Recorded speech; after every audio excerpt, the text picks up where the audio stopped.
A Brief History of Collapses in some ways could be thought of as looking at history from the perspective of two buildings.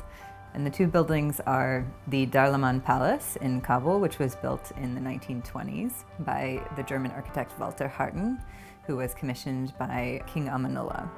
And the second building is the Museum Friedscianum in Kassel, which was built by Simon Louis Dury in the 1770s. And he was commissioned by Friedrich, who was the Landgraf of Hesse at the time.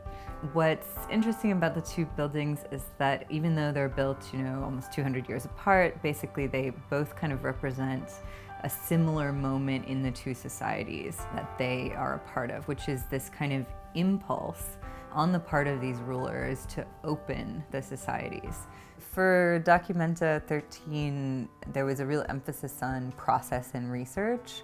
So I made a story map, which is how I'm looking at history from the perspective of these two buildings. So it's actual uses of the buildings, intended uses of the buildings, people who are connected with them in different ways, different sort of thematic motifs that I wanted to explore through, the stories of these buildings, myths and legends. And then also the Museum Friedscianum was a library where the Brothers Grimm worked. So the Brothers Grimm are very associated with that building.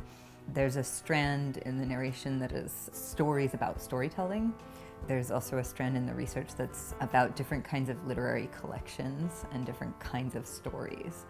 The process of writing the narration for this particular film was really peculiar. It wasn't a linear process at all because it's not a linear kind of narration. So actually making the story map was very helpful because in the story map, all the connections between these different ideas and people and uses and stories are drawn out.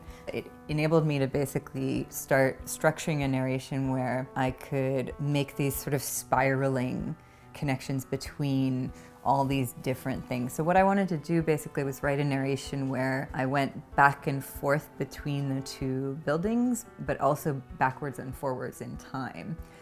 In both channels, the passage of the camera through the spaces and the way that that coincides with both this kind of choreography of objects and small incidents that the camera encounters and the way that it is pursuing this sometimes very elusive, sometimes very present figure that is constantly escaping either the frame of the screen or the frame of the architecture.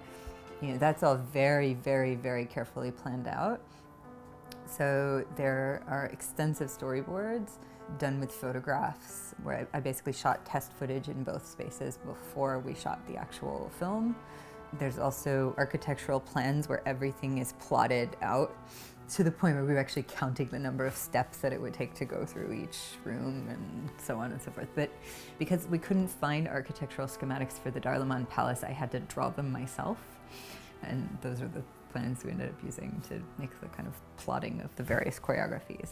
So I worked with Erin Ellen Kelly, who's a choreographer I've worked with for 9 years now.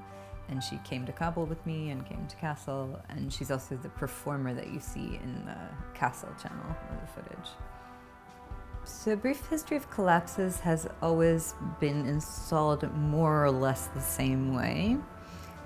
That is, with two screens that are arranged in a sort of V shape, usually at a 120-degree angle. It's probably the smallest screens it's ever had. I always try to get it as close to floor to ceiling as possible, but because of the size of the room, that really is impossible at the Guggenheim. But we're raising them a bit off the floor to compensate. It's always interesting to show a work about architecture in a museum that's so known for its architecture. I think it's great for the New York premiere of A Brief History of Collapses to be in the Guggenheim for that reason. And I think it's really fantastic for Sarah to have made architecture and modernism a theme of the show.